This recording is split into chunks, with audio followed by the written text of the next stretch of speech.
a man who is pure in heart and says his prayers by night may become a wolf. When the wolfbane blooms and the autumn moon is bright. Hey, we are back, yes. After a long hiatus, Drive Home Reviews has returned. I am back. We're back to our classic format, and yeah, so I apologize for how long I've been away. For the faithful listeners and watchers, just a lot of life happened, and needed some time to readjust to my new / old circumstances. And but we're back, new year, new start, and yeah, let's not dwell. Let's look forward and get back to stuff that makes us happy. And doing this show has always made me very happy. It's always been a release, and I am looking forward to continuing. So, all that out of the way, let's talk movies. So, our first time back in a while, and we are taking a look at the latest attempt to recreate the magic of the original Universal monster movie, The Wolfman. This time, once again, brought to us by Blumhouse and Leigh Whannell, who was responsible for the better than it had any right to be Invisible Man that came out in 2020. Matter of fact, I don't believe I know it's true. The Invisible Man was the last film I saw in the theaters before the 2020 lockdown. So I'm always going to have that one in my mind for that. It always holds a very interesting place in cinema history for me. I think it's important to talk really quick about that movie, because The Invisible Man of 2020 had more going for it than any previous attempt. And its success, and where it managed to succeed in places where other adaptations or attempts to remake the classic version failed for me, was that it had an excellent story. It came from a good place and was a example of what I think a good horror movie should be, and that is using whatever scary element or monster or whatever you want to talk about there as some kind of metaphor for things that really do scare us in the real world. This is where all great horror comes from. And Jordan Peele understands this, and that's why his horror movies are so successful. And The Invisible Man understood this. Leigh Whannell, who directed both these films, understood this. So The Invisible Man was a very clear discussion of victims of abuse and how it can often feel to these people like they're fighting an invisible man. Especially in these times with cyberbullying and cyber stalking, it's a lot of nameless, faceless people that can make your life a living hell, and you can't really do anything about it. You can't put a name or a face to the trauma. And going from that starting off point, The Invisible Man was able to create a very compelling narrative with a strong lead actor and a lot of really good parallels being drawn in. And the reason I bring this up is because in this instance, I always think the story is important, but especially here, because what The Invisible Man was able to do was create a strong enough narrative and have strong enough thematic elements that I was able to forgive a lot of the aspects of it that maybe didn't work as well. So the question is, when I went to see this one, would the Wolfman carry through with that? And I think for the most part it did. I think this one, from the off, it's clear that there is a very specific thematic modern day element that it is trying to draw parallels to. Now, the story of the Wolfman, as Hollywood has understood it, has always been about the duality of the modern day man. The concept of how far are we really from the beast, from the animal that we evolved from. And what happens when that beast is, not to get too much into a rhyming scheme, but what happens when that beast is unleashed?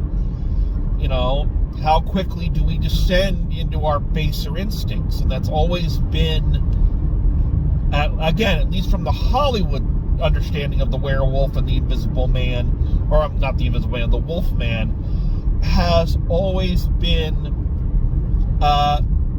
interested in that parallel to some extent or another.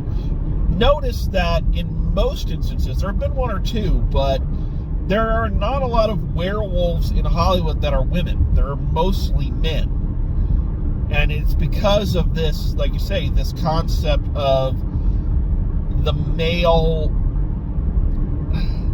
I don't know quite how to put it, but this movie knows exactly how to put it. This is an exploration of the concept of toxic masculinity. It's very clear that this is a story about a modern day man, now a 2020s man, who is a very different animal from even a 90s or 2000s man.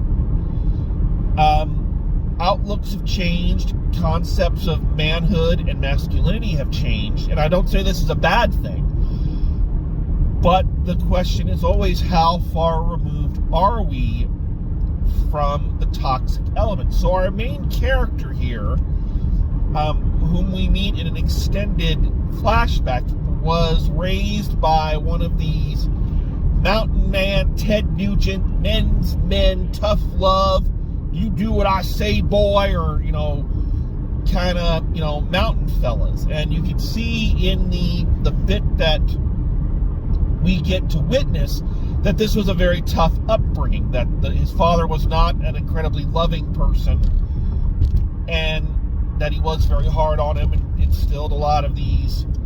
tried to instill a lot of these, man's man ideals in his son. However, we flash forward however many years, and the son is now grown up, played by Christopher Abbott, and he is much more of a, again, what we would consider a modern man. He is much more tender. He is not stingy, or I hate it when these words don't come to me right away. I know what I want to say, but I always hate it when I can't think right of the word.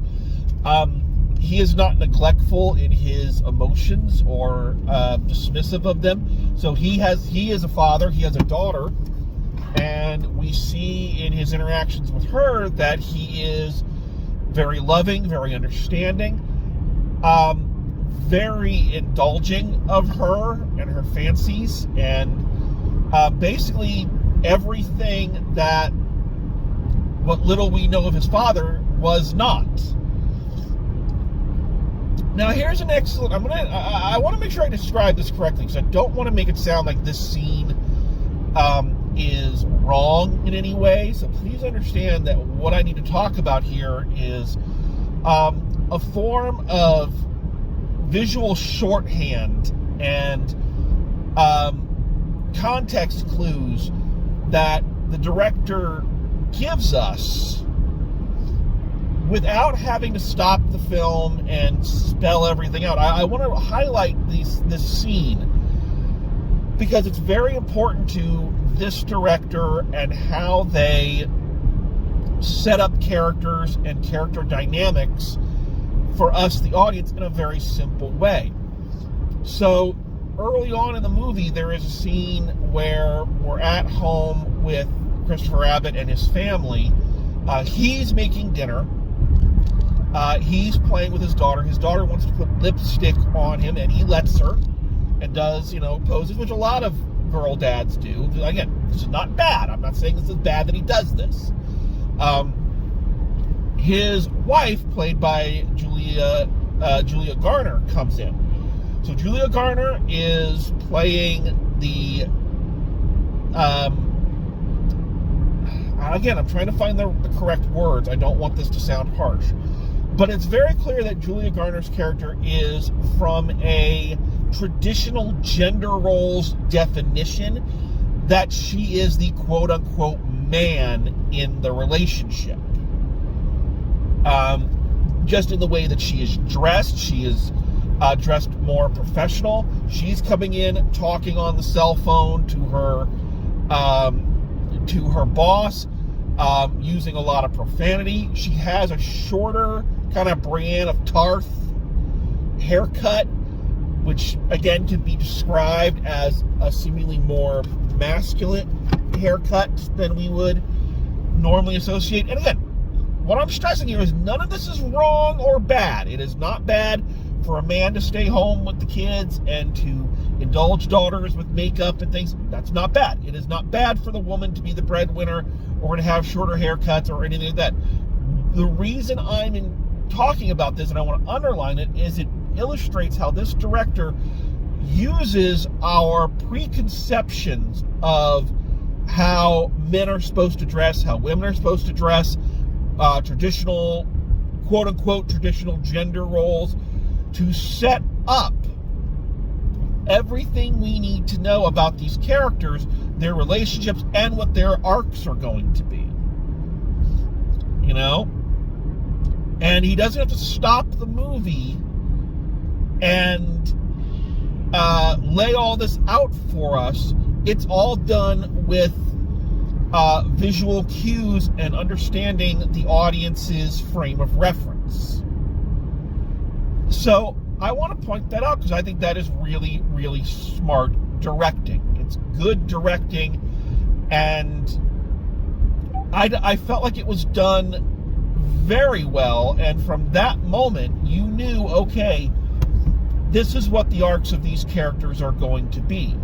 Christopher Abbott, when he and his family journey to the woods to his father's cabin, because his father has been declared legally dead, to, clean it out and whatnot, when he inevitably gets bitten by some mysterious creature, like we don't know what it is from the title, and starts that transformation, we as the audience understand not just the physical trauma that he is going through, but the mental trauma of someone who has fought very hard to break the cycle of toxic masculinity in his life, but now is turning into something that thrives on those very basic instincts.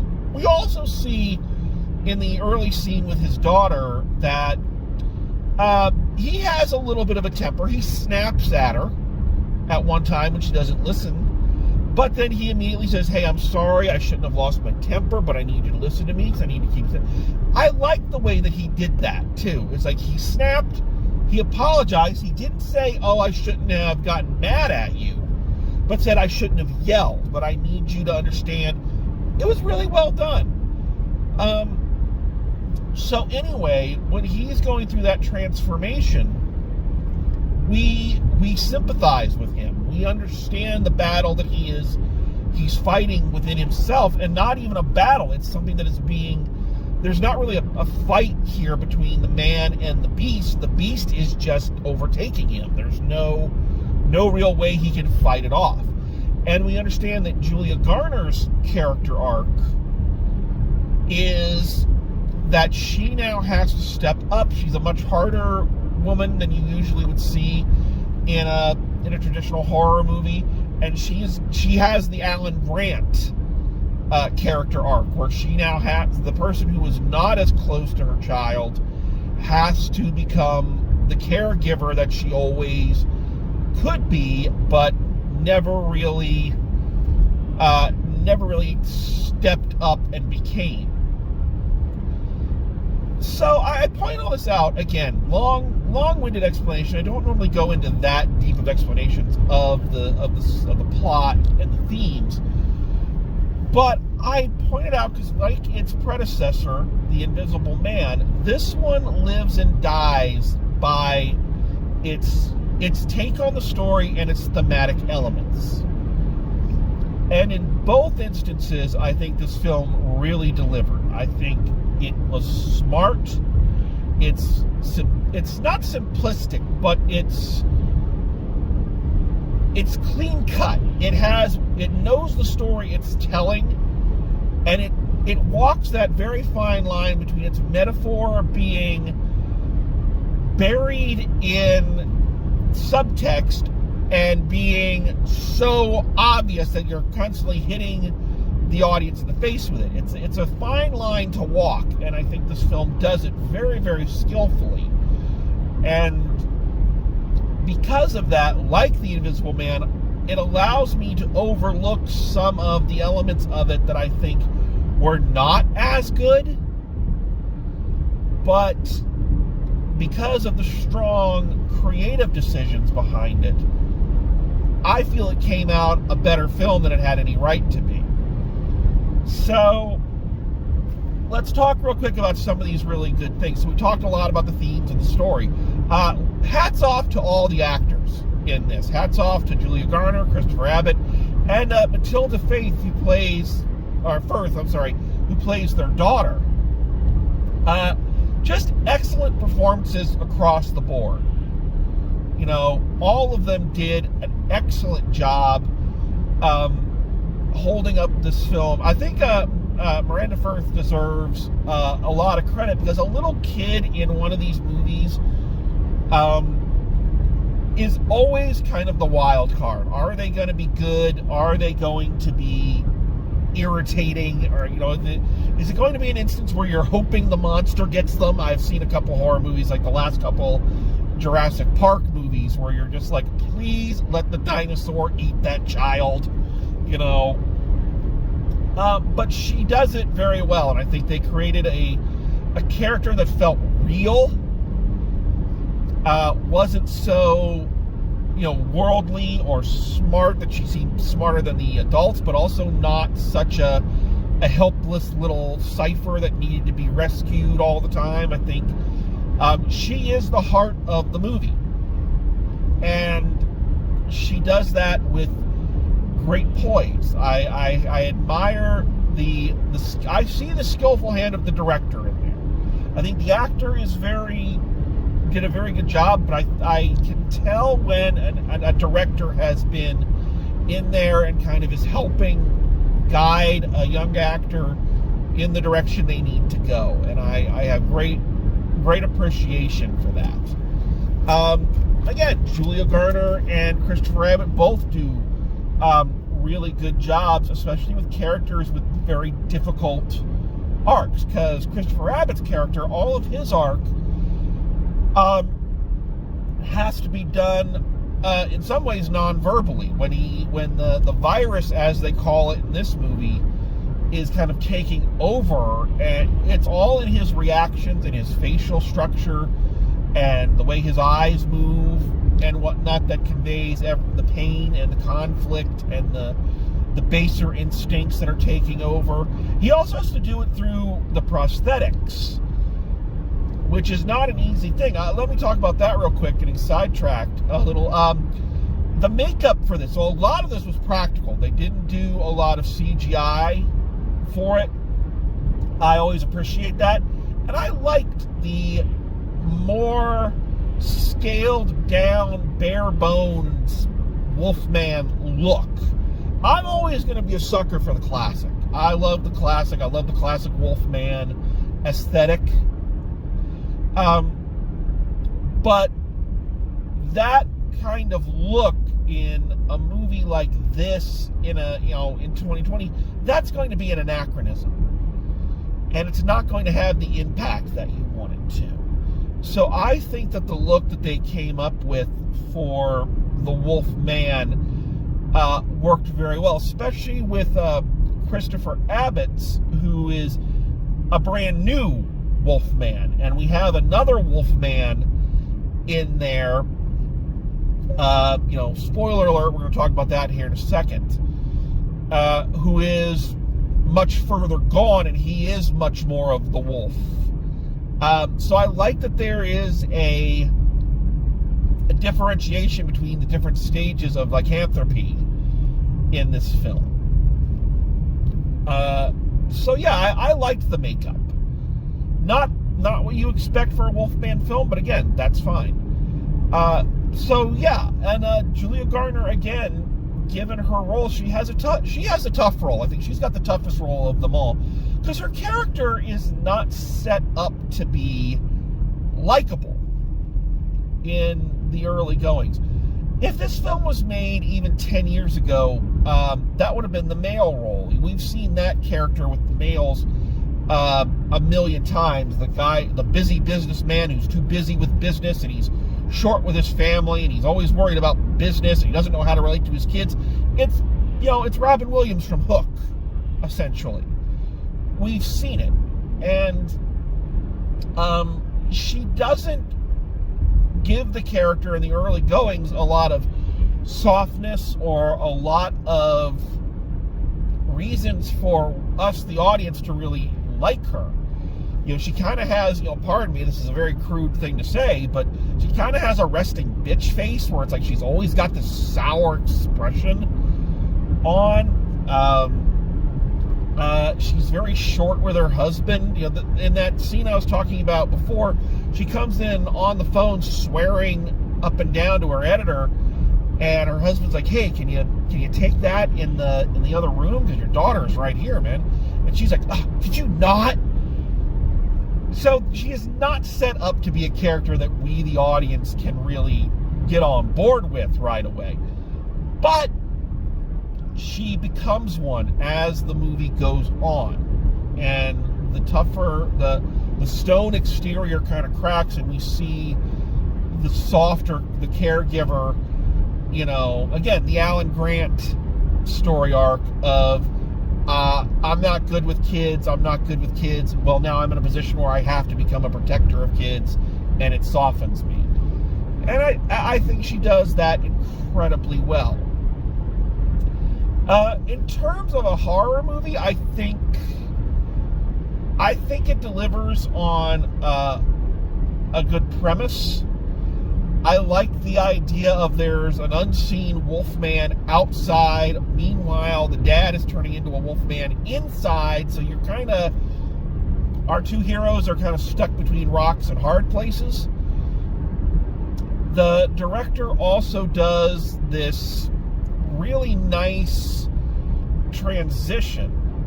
And he does it several times, where you've got two characters. You've got Christopher Abbott and usually Julia Garner, and they're face to face. The camera, in one motion, swings around behind Christopher Abbott so that we get the impression that we're now seeing things from his point of view. As the camera is turning, the lighting goes weird. There's a bioluminescent glow kind of to certain things, like her eyes.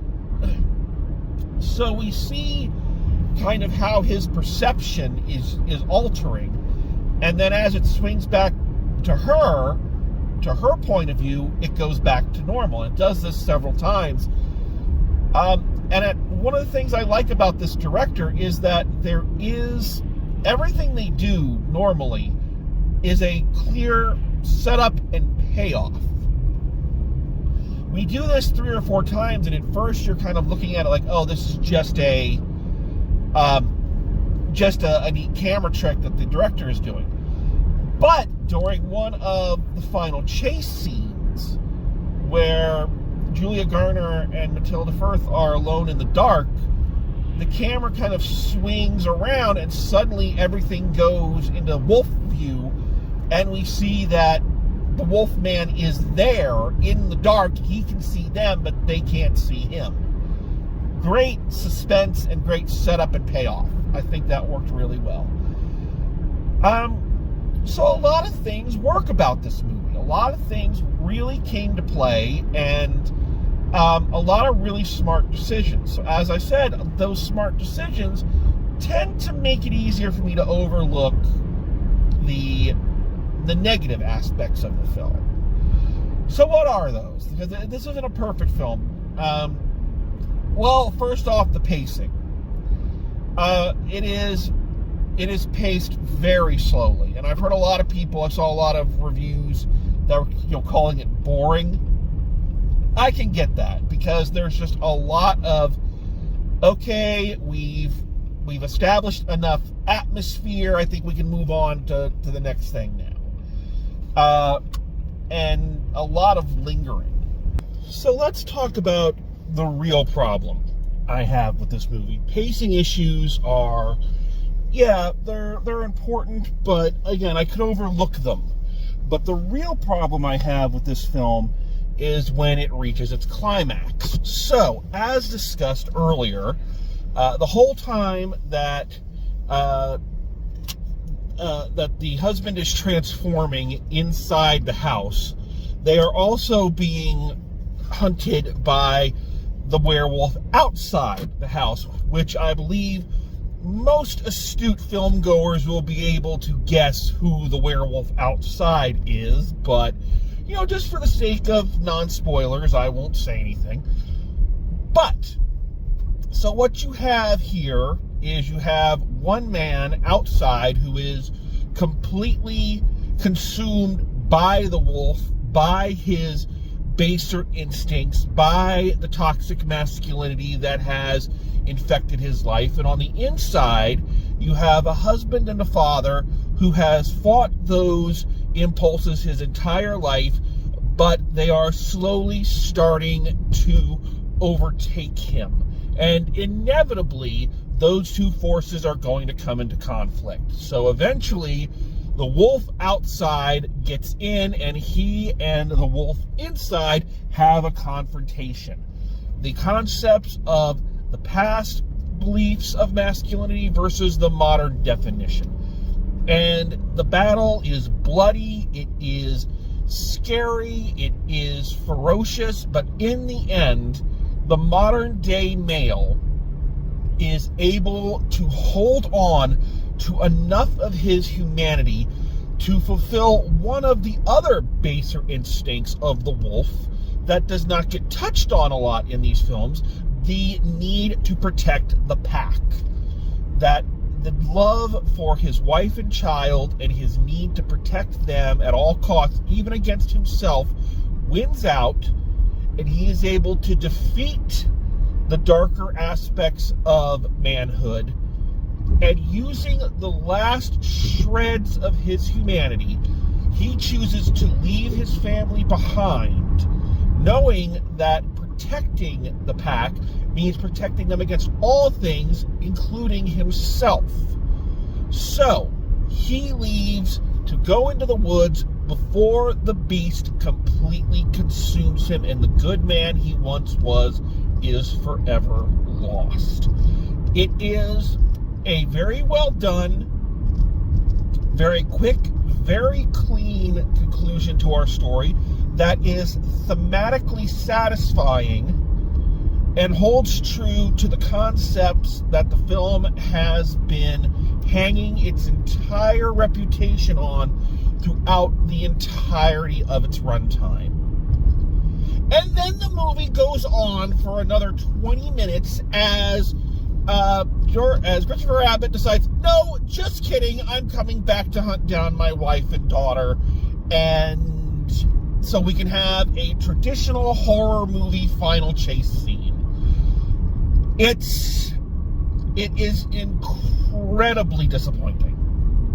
It is just, it really, really, really just took me completely out. The movie had the perfect ending. The perfect ending for all the character development, all the arcs, and again, all the thematic elements that they had spent so long laying down so very carefully. And they chucked that out so that we could have your traditional horror movie chase scene, so we could get in a couple more gore spots and a couple more jump scares. Even though the chase scene does include that payoff to the shifting of perspectives that I talked about earlier, I would have happily foregone that if we could have ended on the original ending. I don't know if this last bit was studio mandated or the director wanted to do it or what, but it was the wrong choice. Whoever made that choice, I'm sorry, it was the wrong one. And they try, I have a feeling this was not studio mandated, because they try to tie it back to the opening where Chris Rabbit and his father are hunting, and they're hiding from a werewolf in a I don't know what they call it, a deer blind, one of the little tree houses you use to hunt deer or whatever.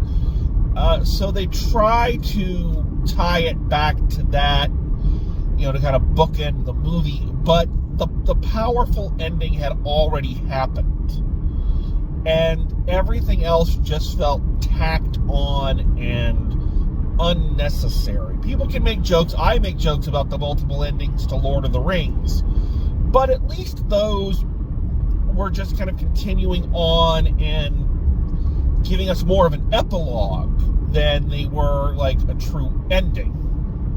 This one really does end twice, and the second ending can't hold a candle to the first one, and in fact just cheapens it. And that is a sin I can't forgive. A lot of the other issues with the film, the slow pacing, that I can forgive because of all the goodwill the film had built up with me prior to that. But this drags the movie down, and it's very disappointing because you had a strong film. Maybe not the best movie ever, maybe not the best werewolf movie ever, but certainly one of the stronger in terms of subtext and theme. And I think that's important. But to chuck all that for the sake of a few more scares and gore spots, I can't get behind it. I can't get behind it. It really pulls the movie down for me. So, there we have it. That is my take on the modern adaptation of The Wolfman. So, final thoughts. It was decent. It was decent enough. I would be very interested. Now, again, a few years back, Universal attempted to jump on the cinematic universe bandwagon and tried to do their own dark universe, starting with that Tom Cruise Mummy abomination. And we all know what happened there. And I said it after seeing The Invisible Man, is that this should be their dark universe. This is what their modern take should be. And I would be very interesting to let this director have a go at some other characters like Frankenstein and Dracula and the Mummy, and what a modern implication and modern thematic elements for those characters might be. I think there's a good directorial mind there, but he needs to know when to call it quits and when to let the movie end. So yeah, I think it's worth a watch. I do believe that. But yeah, so final grade for The Wolfman. I'm going a C+ on this one. If you go see it, I don't think you'll be disappointed. I think it's a good time at the movies. I think it's definitely more thought-provoking and has more to say with the concept than a lot of its predecessors have. But again, that ending just sucks the air out of it. And I gauge these on, would I rewatch it? Is this one I'd buy on DVD to rewatch? And I don't know if I would. I don't know if I ever really need to see it again. I saw it once, it was fine. But don't know if I'm going to be sitting around and going, I kind of want to take a look at that film again. So yeah, I give it a C+. Decent time at the movies, not the greatest thing ever, but definitely worth the time to check it out. So that's my opinion. All right. So, we are back. Thank you so much for waiting for us. Thank you for me, I guess I should say. And thanks for welcoming me back, and I will return with more reviews. I'm hoping to get back and do some more 80s reviews as well. So, yeah, thank you all. Happy New Year to you. May this new year be better than the previous one. And as always, drive safe, and I will see you at the movies.